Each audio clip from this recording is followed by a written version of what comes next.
in the event of a catastrophe, now you don't have any ability to generate your own power. I think that's really the.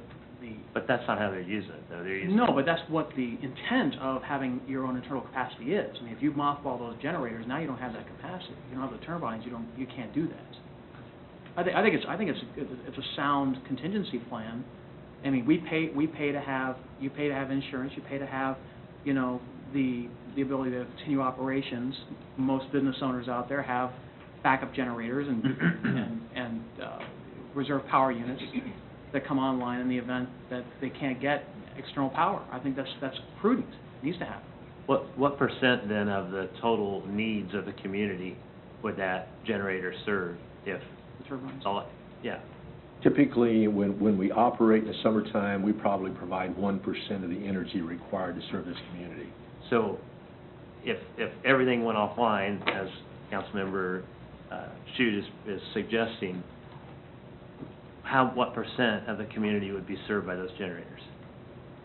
If both generators were operating in the wintertime, 100%. In the summertime, probably 75%.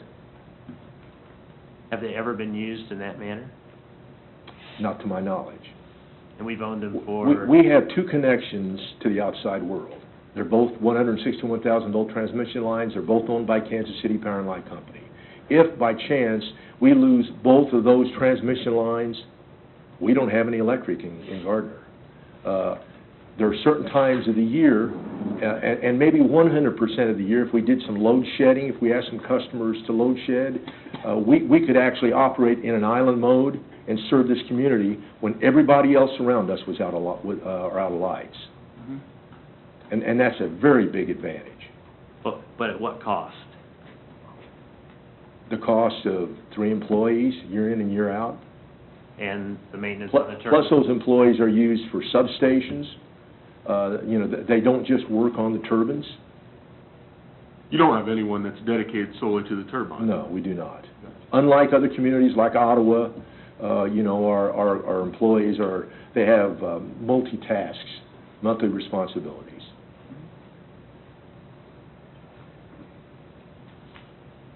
So then what is the plan if Mr. Fish goes away? We're going to work on getting the controls replaced. That's our plan right now.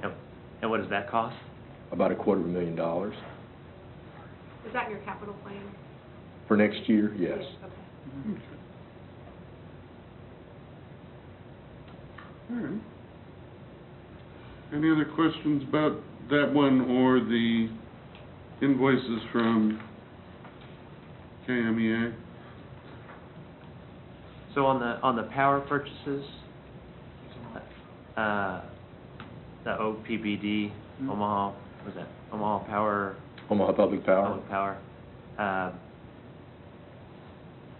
Who signed those contracts? The city administrator, Stuart Fairburn. And how long ago? So several years ago? 2003, or no? 4. When the city had annexed the property that where the intermodal resides right now, the city was in competition to serve that load. There was no way possible for us to have enough energy.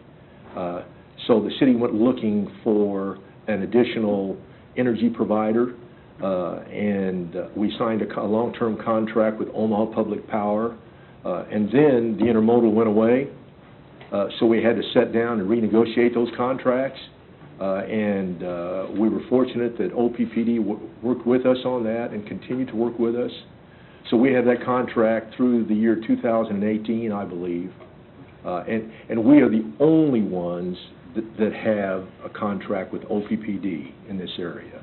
The Grand River Dam Authority contract actually goes through KMEA, and there's multiple cities that participate in that contract. And I think Ottawa's one of them, maybe Osawatomie's one of them. There's 4 or 5 cities that buy from Grand River Dam Authority, but they do that through KMEA.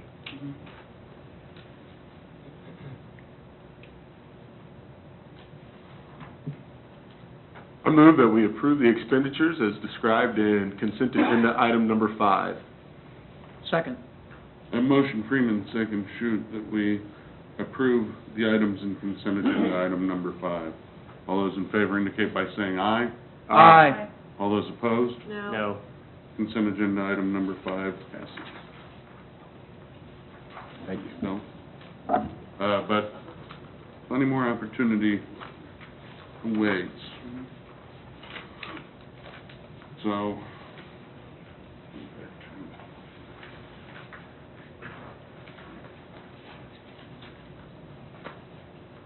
with that, and I know we don't have any new business items. I thought there might be something coming on late. I guess I didn't.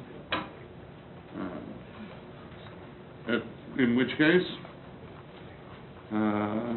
interested in, does staff have any updates for council? No update. Okay. Council have any questions or updates for staff? We talked about trucks on Gardner Road, and, I mean, it's getting out of control here. I'm seeing corrugated metal container trucks that have no reason, making no deliveries in bulk that I can imagine anywhere in a residential area. So I guess it's always been talked about as to whether we could restrict truck access on Gardner Road, and the previous attorney's opinion, well, actually, I never heard the previous attorney's opinion. We just heard that you can't restrict truck traffic on some roads, and I guess the question is, now that we have a new attorney, does that violate any interstate commerce laws that you know of? I mean, that's what the argument always was, I think, is, oh, you can't possibly restrict truck traffic in a residential area, which never made any sense to me, but... Yeah, I'm not aware of that argument being brought forth successfully. I mean, I know that there are cities that do restrict truck traffic unless you're the local truck traffic, meaning you're going to a business somewhere along that road. So I've not heard of that. Now, I know that, I'm not sure of the status of the nature of, and Brian, maybe you could answer this, the nature of what Gardner Road is, whether it's a public highway, whether it's purely a state, or pardon me, a municipal City of Gardner right-of-way, or so that would help me enlighten my opinion on it. But actually, Gardner Road is a city road. Except for we even maintain, I believe, the overpass on the interchange. But the ramps, those types of things are K'd up, but the road itself is ours. It's a designated major arterial at the county level, correct? I believe it would be an arterial. Yeah. And one of the interesting things is, just for information on the state route, the allowable load limit is 80,000 pounds. On other state routes or other highways, it's actually 85,500. So which road are we talking about with 80,000 pounds? They could use Gardner Road. Gardner Road is a designated truck route. But that's something we designated years ago. That's correct, that's correct. So what does the state have to do with that, I guess? I don't understand your... Well, actually, the state doesn't have anything to do with it. They would be allowed to drive trucks up to 85.5 on that route. As long as we okay it, but... Well, currently, it's been okay. I mean, Right. it's posted. So the current policy is they can drive trucks up to 85,000 pounds. That's correct.